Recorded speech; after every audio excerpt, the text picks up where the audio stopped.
Well, good morning, church. Happy New Year. Yeah, okay. Happy New Year. Back to you, Todd. There you go. It is the new year, and that's an exciting time. I've read a study that came from 2023, and they tracked 999 people. They couldn't find the 1,000th one.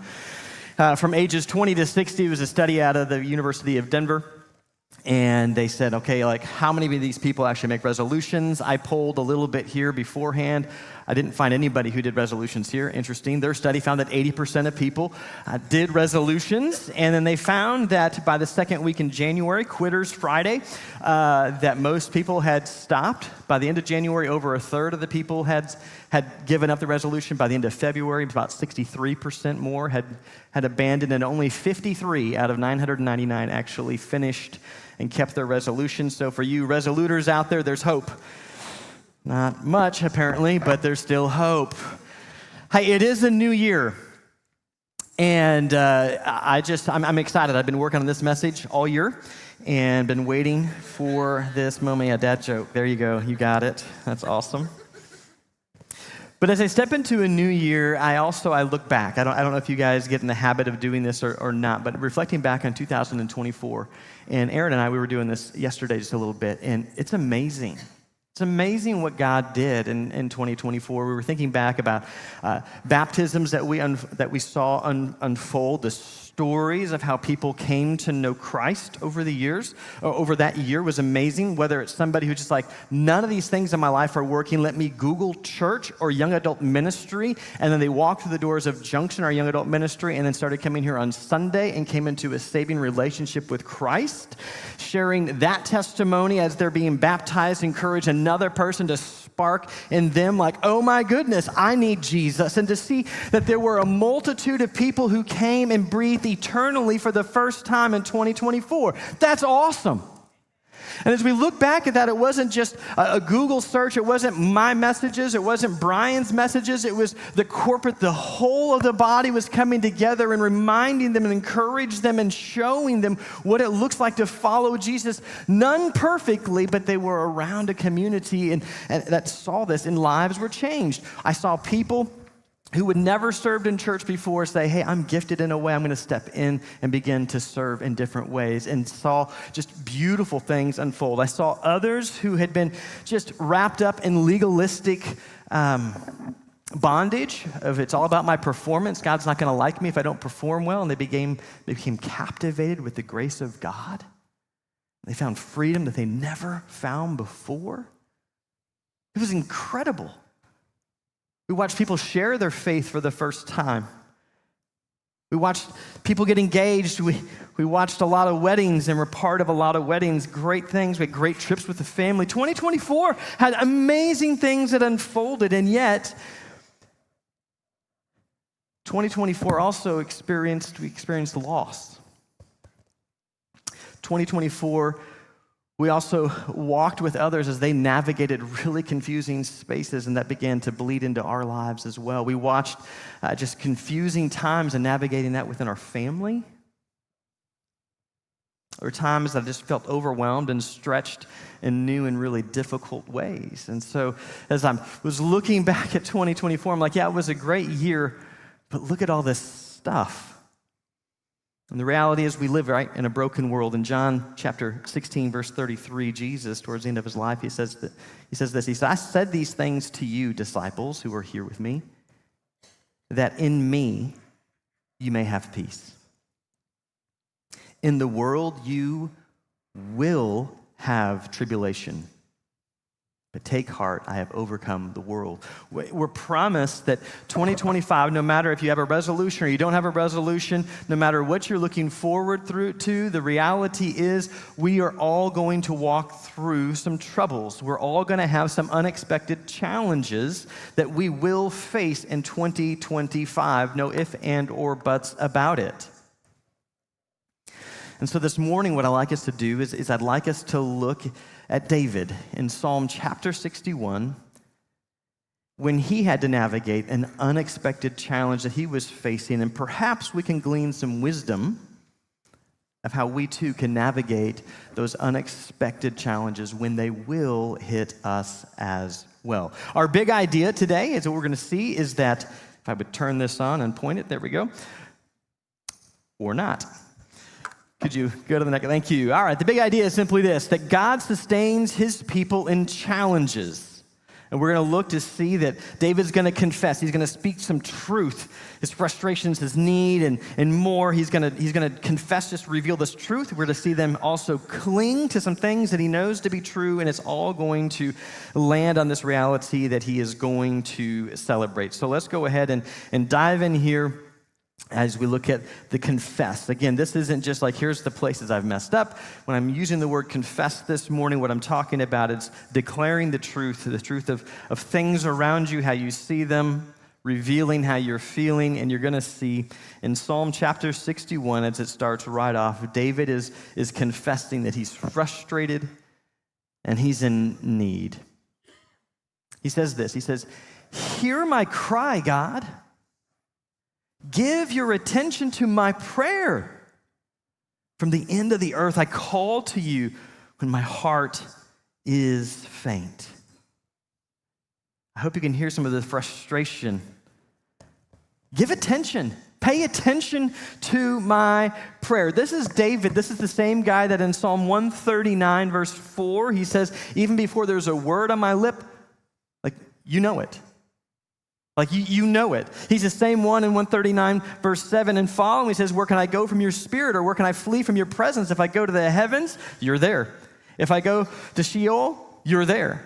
If I take up the wings of the dawn, and if I dwell in the remotest part of the sea, even there, your hand will lead me. And so this guy who knows these things is facing this moment, and he's frustrated. Apparently, he just forgot those things because he's like, would you just hear me? Would you just pay attention?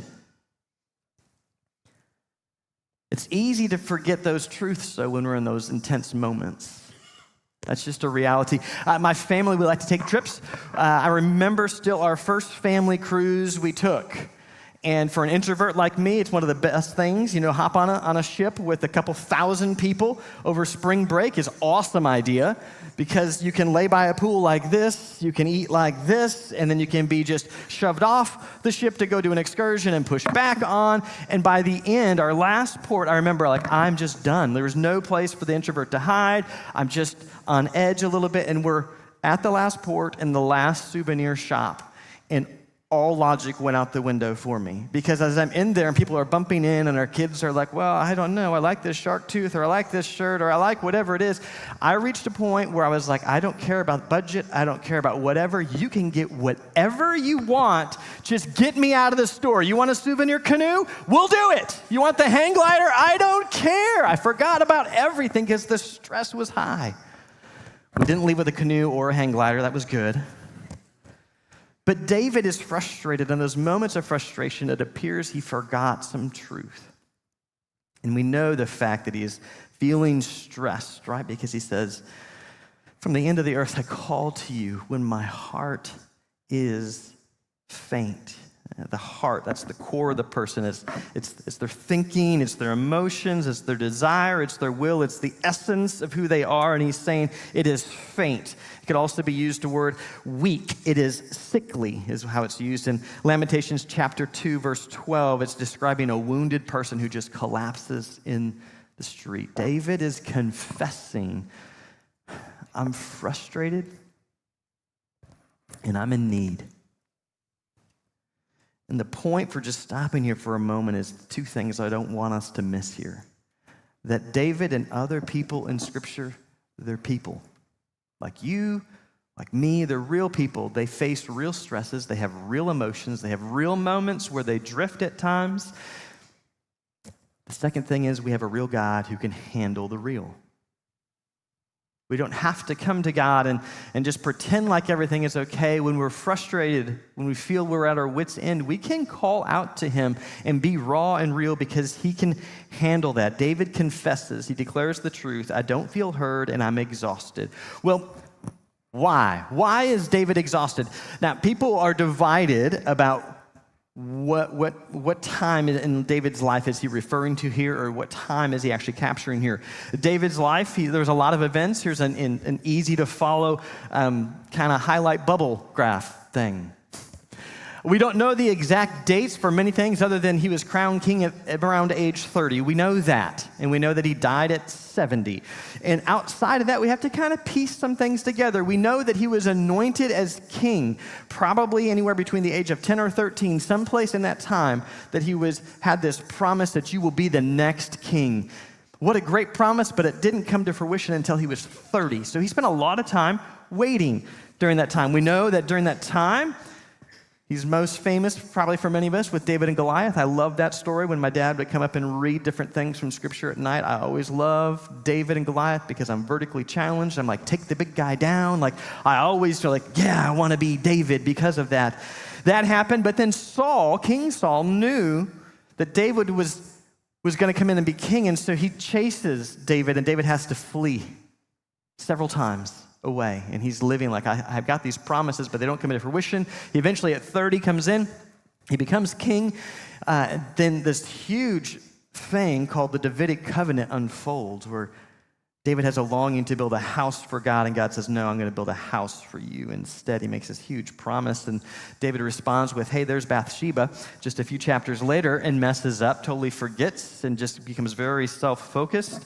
And then out of that, the prophet Nathan, who's not up here, who comes up and pronounces that, man, because of these actions, there's going to be consequence. There's going to be friction in your family that goes on and on and on. And what happens is his son, Absalom, decides he wants to be king. And so he begins little by little to tell people when they're coming to the king for judgment to say, oh, where are you from and what's your problem? Like, oh, if there was only somebody who would actually hear your case like I would always be in your favor. And so year after year, he does this. And he wants the throne to be his own. He steps away from Jerusalem with a powerful group of people who were preparing then to come back to Jerusalem and kill his father and take on and become king. David finds out about that, and then he has to flee again for his life, eventually returning as king. So he has these two times where we know that he has run away. He's had to leave. He's in a far-off land. Remember there in verse 2, he's calling out from a far-off land, from the ends of the earth. He's not at home. He's in uncharted territory. And so he's referring to one of these two times. Again, people are split on this. I believe it's the second, when he's running from Absalom. I believe, and we'll see why. We'll pull from the text itself. But can you imagine?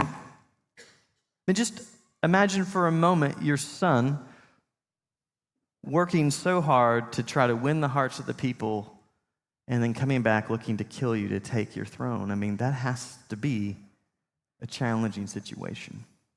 And then having to run for your life. We know he's in need. And he's confessing, I feel frustrated, I don't feel heard, I'm in need. But he's also going to confess something here pretty amazing. The rest of 2, he's going to confess he has total dependency. Lead me. Lead me to the rock that is higher than I. Lead me to the rock that is higher than I. In the ancient Near East, kings, they were in charge. Kings were the people that you went to when you needed justice. Kings were the people that you went to when you needed guidance and direction. That's what you went to. You went to kings. Kings weren't in need. You were. And yet here is a king who people would come to who says, hey, I know I don't have the resources. I don't have the intellect. I don't have the strength. I cannot solve the problem that is before me. I need something higher than I. Lead me to the rock higher than I. You see humility on display. But not only that, lead me. God, whatever you say, I'll go. Wherever it is, I'm in. There's not a condition to this. Like, give me a hint of what you're thinking, God, and then I'll decide if that's good or not. It's almost like David is agreeing with James in James chapter 1, verses 5 through 8. I don't have it on the screen, but I can turn to it and read it for us here. But if any of you lacks wisdom, let him ask of God, who gives to all generously and without reproach, and it will be given to him. But he must ask in faith without any doubting. For the one who doubts is like the sea, driven and tossed by the wind. Eventually he's called double-minded. That word doubting is the idea to judge between. Its root is like, hey, give me some wisdom, God. Okay, you think I should do that. Okay, I'll put it on the board along with a whole bunch of other ideas, and I'll sit back and judge whether or not I think your leading is correct. James says that's a double-minded person. You shouldn't expect any wisdom whatsoever if that's how you're approaching God. Saying, these are merely suggestions. These are just merely ideas, the things that he has revealed clearly. David's like, I'll follow. He's not sitting there going like, I'll take it as an option. If it's uncomfortable to me, if it makes me look like a fool, no. David is declaring, I'm crying out to you. It's beyond me. I can't fix it. I'm looking to you. Where you lead, I'll go. And that's why he's called a man after God's own heart. He's going to confess one more thing. It's all leading towards this. He has only one ultimate desire. In verse 4, let me dwell in your tent forever. Let me take refuge in the shelter of your wings. This unexpected challenge that has exhausted David. It's revealed his inability to overcome the challenge. It shows his ultimate desire. He's like, I just want you, God. That's all I want. I just want you. No matter what else unfolds, no matter how it might cost, he just says over and over again, his source of hope is God alone. And that's the thing, right, about trials. Those unexpected challenges, ultimately, they reveal what we trust. When we face those hard times, that's what reveals what we really trust in. There are worldly responses when hard times hit. Maybe we turn to retail therapy. Like everything else is going crazy, but good old Amazon, I can point, click, buy now, and it's going to be here, and I'll get a dopamine hit, and that's great because that'll at least let me forget the things that are over here. The world we live in, the land, the far-off land where we live right now, supposedly as foreigners, says that's an appropriate way to respond to those challenges. Or maybe it's escapism. We look to binge watch things. We look to escape into a video game and just spend as much time as we can there. Maybe it's through social media scrolling, like I just have to escape reality, so let me just run someplace else. Maybe it's self-reliance. You're just like, you know what? I know how to fix this, and everybody who does what I say, you can stay in my circle, but if you don't, you're dead to me, and I'm going to just leave you. I'm going to go my own way because I have to control everything. Trials, unexpected challenges, they reveal what we trust. And I don't say that to guilt us or to shame us. It's just a reality. When hard times hit, where do we turn? We're going to face unexpected trials this year, and when they hit, it's going to feel hard, and they're going to feel as if they're crushing us. And yet it reveals, who do we trust? And I think about those stories again from 2024. I think about how many of them came from people who were like, I know something is off in me. Like, literally, this would be conversations. Something is off inside of me. I have tried to be successful at work, and it's kind of worked momentarily, but I'm still like wrong on the inside. And so I tried dating, and so I had an amazing girlfriend, and things were great, but you know what? I was still broken or wrong on the inside. I tried fitness. I tried money. I tried education. Like, they come and they're like, I've tried all these things, and yet they work temporarily, but never enough. And so I thought I would Google church. Maybe church will fix me, to which we say, church will never fix you. Christ will. We begin to share with them who Jesus is. Why did he come? What did he do? See, that brokenness that is, we see it outside of us really easily. Inside of us, we know it's there as well, and there's nothing that you or I can do to fix it. It's this reality that you and I were designed to be in a dependent relationship with God, to know him and to image him in all that we do. That's what we were created to do, but we said, no, we'll go our own way, make our own name known. That's called sin. That created separation. And separation is called death, and that's how we were all born. All about me, none about thee. And we try everything we can to fix ourselves. None of it works. Google church. Walk through the doors, we get to have this awesome conversation. This is why Jesus came. You don't have the resources needed to pay the price to bring you back into a relationship with God. You need a rock higher than I, and that rock is Christ.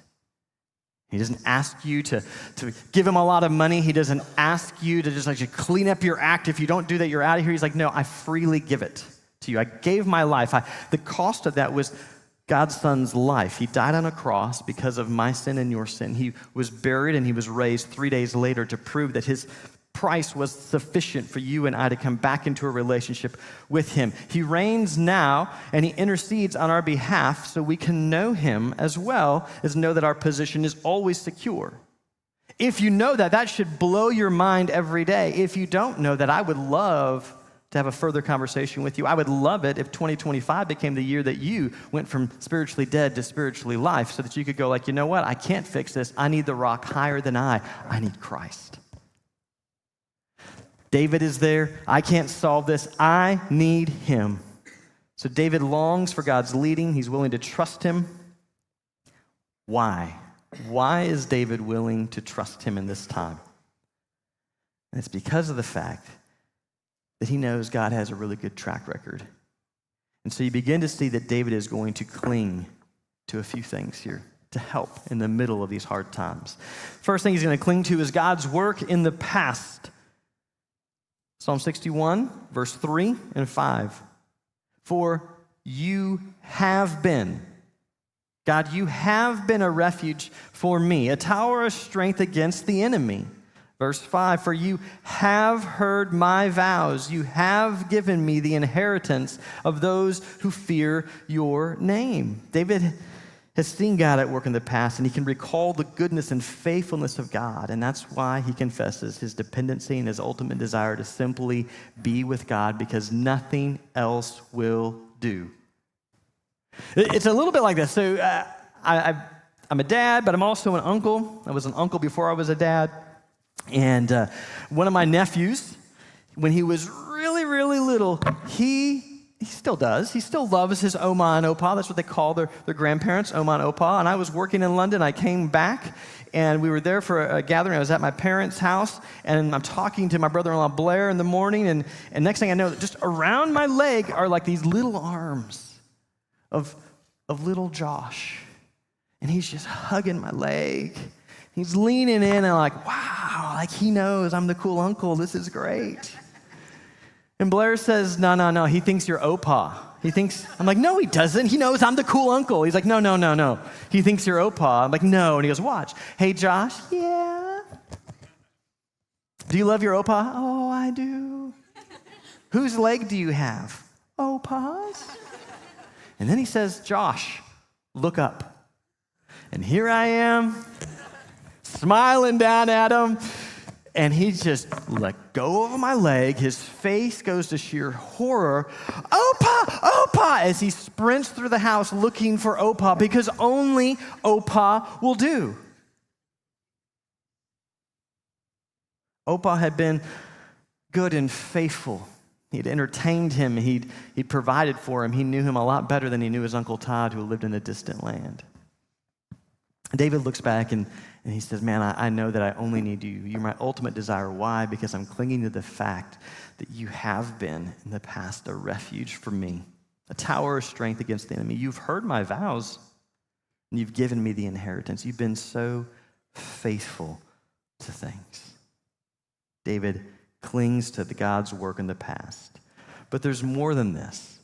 He's actually clinging to God's promises yet to come that haven't been fulfilled.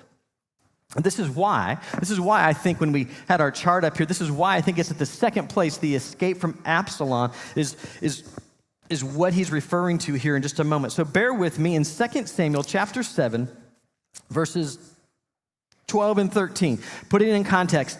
Again, David says, hey, I'm here. God has given me all this victory. It's incredible. I'm going to build a house for God. And the prophet shows up and says, well, that's fine and dandy, but no, God actually has something else to say to you. He's going to build a house for you. You want to give him something great? He says, no, hold that. I'm going to do something for you. This is the Davidic covenant. And so he starts off, we'll just dive into end of 11 here. The Lord also declares to you that the Lord will make a house for you. Verse 12, when your days are finished and you lie down with your fathers, I will rise up your descendant after you who will come from you, and I will establish his kingdom. Verse 13, he shall build a house for my name, and I will establish the throne of his kingdom forever.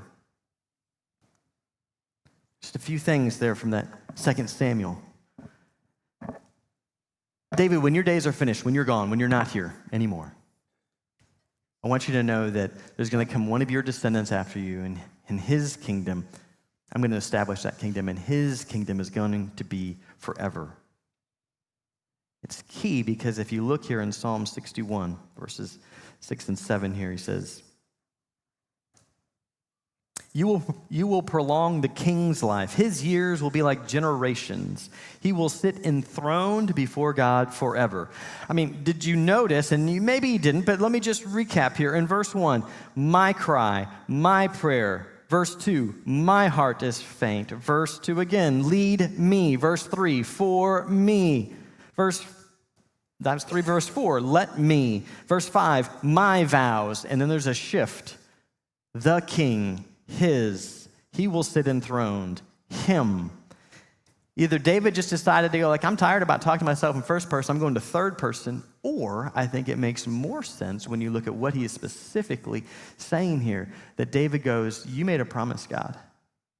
I remember the things that you've done in the past, but I also know the promises you've made for the future that I'm not even going to see.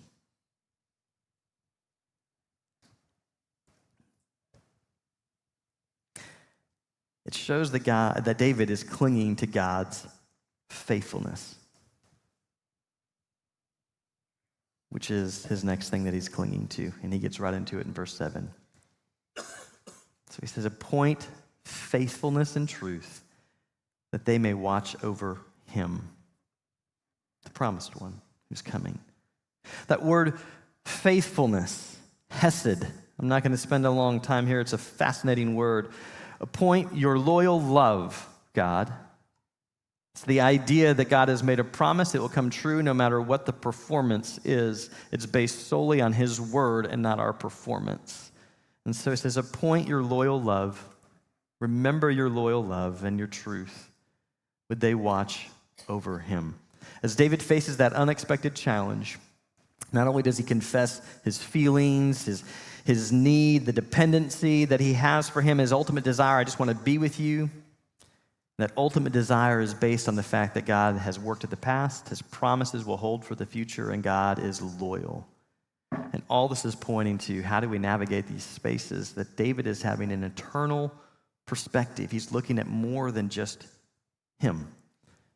And did you know that you and I are called to have an eternal perspective as well? In Colossians chapter 3, verse 1 and 2. It will read, therefore if, and really it could be since, therefore since you have been raised with Christ, keep seeking the things that are above, where Christ is seated at the right hand of God. Set your minds on the things above, not the things that are on earth, for you have died and your life is hidden with Christ. David's situation has not changed in this psalm. He doesn't have a clear next step to take, but instead, as he's gone through all this confession and clinging to, he begins to have this eternal perspective, which leads him to do one thing and one thing only, and that's to celebrate. He says in verse 8, the last verse of Psalm 61, so I will sing praise to your name forever, that I may pay my vows day by day. It appears the vows that David made in verse 5 For you've heard my vows, God. You've given me the inheritance. It appears that maybe those vows went something like this. I promise to praise you, God, because you're faithful. I think it's pretty amazing. There's no condition. I promise to praise you if you bring me back to Jerusalem. I promise to praise you if this challenge I'm facing, if you deliver me from it in a way that is comfortable and easy for me. I promise to praise you if you, there's no conditions. Just in light of eternity, whatever David is facing here, he knows that it will not last forever. It doesn't have the final say. Because of that, he can praise. I think about several years ago walking through probably my hardest year that I've ever walked through in my life. And I think about the moments I would come home from work and I would just be grieving. And as I would come home and as God was bringing about healing, he would remind me at times of things that he had done in the past, and I would think about the promises of the future, and I would just find myself grabbing a guitar that I was trying to learn to play, and I'd be by myself in a room, and I would just strum some chords with tears coming down my face and just be singing praise songs to God. He helped me have an eternal perspective to know this is not the end. There is an end, and this is not it. As a matter of fact, if you were to look at the end, and Revelation 21 is a great place. John says this, he says, I heard a loud voice from the throne saying, behold, the tabernacle of God is among the people, and he will dwell among them, and they shall be his people, and God himself will be among them. And he will wipe away every tear from their eyes, and there will no longer be any death. There will no longer be any mourning or crying or pain. The first things have passed away. And he who sits on the throne said, behold, I am making all things new. And he said, write, for these words are faithful and true. Appoint faithfulness and truth over that king. Right, for these words are faithful and true. Whatever we face, and you might be in a trial right now, it might be one that's looming for you in the third week of January, it might not be there until October, I don't know, but when it comes through, it is so helpful for us to pause like David and get an eternal perspective and know this is not the end. It's not the end. God has given me new life. He's given me a promise. The story's not over. As it ends, there will be no more tears, no more pain, no more suffering. David knows that, and it results in daily praise. Not because he's facing a tough time that he's been able to solve, but because he knows God is always at work. He's always faithful, and that's not how his story ends. God sustains his people in challenges. We see David confessing it's okay, be real in those times. We see him clinging to the promises and clinging to the work in the past and celebrating, all developing an eternal perspective with his view on God and not himself. So how in the world do we even apply this? Well, prepare for the unexpected. One of my dad's three keys of life. Always be prepared. Number one, it's also, I think, part of the Boy Scouts when they were around. I don't know, but always be prepared. How do you prepare for the unexpected? There's some things. Do we spend intentional time to reflect and maybe even write down and capture God's provision in the past, how you've seen him work in the past? It's really good for the soul. It's really good for the heart, and you don't need to do that during hard times at all. You can do that at any time. And it moves our heart in a really, really beautiful way. We can grow in our knowledge, just not of here are the 66 books of the Bible and what is the theme of each book. That's great, but we can get to know him and his promises and fall more in love with who he is.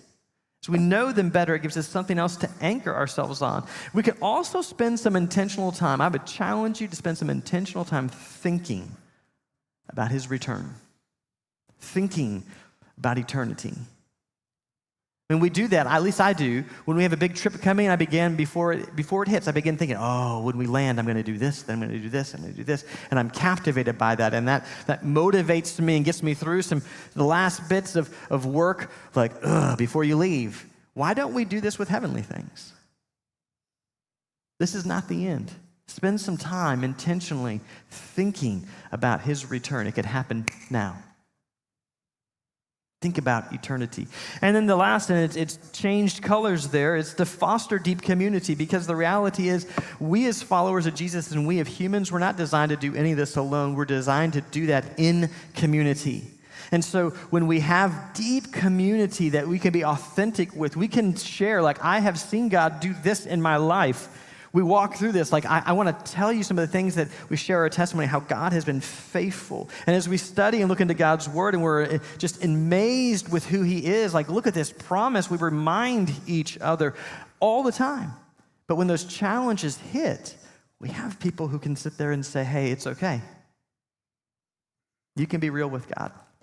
And I'm here to encourage you day after day, as long as it's still called today, so that nobody will be hardened by the deceitfulness of sin. I'm here to remind you. I'm here to pray with you. You're not alone. I'm going to remind you, he has been faithful. He will be faithful. And this is not the end. How we respond to those unexpected challenges, man, turning to something vastly different than what the world around us says. It declares to the world around us that there is hope to be had. And that hope is Christ and Christ alone. This morning, we're going to actually spend just a moment celebrating through communion. And so if you have a cup when you came in, that's awesome. If you grab that right now, and if you need one, if you'll just raise your hand, we got folks around who can come around and provide you with one. But I want to encourage us just to pause for a moment, to just spend some time reflecting on what he has done. What has he done in your life? What are the promises that he's given?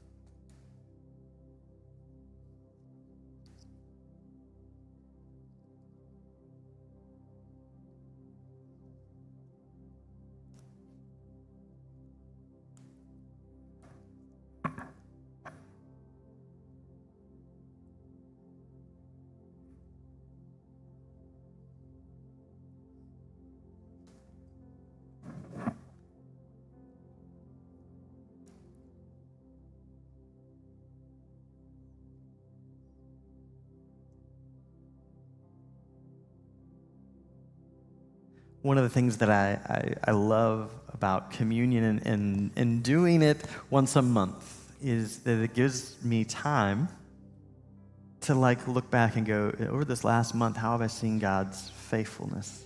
How have I seen his grace carry me? It gives me moments to pause and to reflect and to remember what he has done for me. But not just for me, but for the world around me. And it begins to cause my mind to think he is so much greater than what I give him credit for. And it's kind of a recentering, a rebound moment, if you will, from Corby's vocabulary. That he came and he lived a perfect life, and yet he knew that he would be betrayed. He knew that he would be crucified so that you and I could have life. On the night that he was betrayed, he was gathered with his disciples. I mean, just imagine, gathered with his disciples. He knows he's going to be betrayed. He knows he's going to the cross. It's an intense moment, and yet he breaks bread, and he says, this is my body, which is for you. Do this in remembrance of me. Take and eat the bread.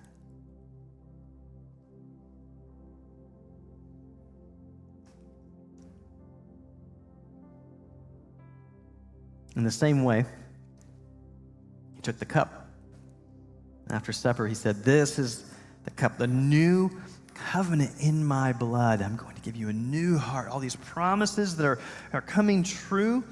This is an incredible moment. This blood is a new covenant in my blood. Do this as often as you drink it, remembering me. Let's pray. Heavenly Father, Lord, thank you. Truly, Lord, thank you. We live in a broken world with broken people who do broken things. And we're going to experience heartache and challenges that we have no clue about this coming year. We know that that is going to happen, and yet we know that you're not off your throne. We know that you have been faithful in the past, Lord. And we know that you've made promises that we won't see right now, but they are coming. That whatever we face, Lord, it does not define us. It's something to be passed through. And there is a secure future that we can trust you because of your hesed. Father, I pray that we would be men and women who would be amazed with who you are, that we would be invested in community and declare to one another constantly the goodness of who you are, Lord, that we remind each other that we can trust you. So no matter if our day is normal, if it is difficult, or it's great, we can all go day by day, praising you. Lord, thank you for your love. Thank you for your faithfulness. Amen.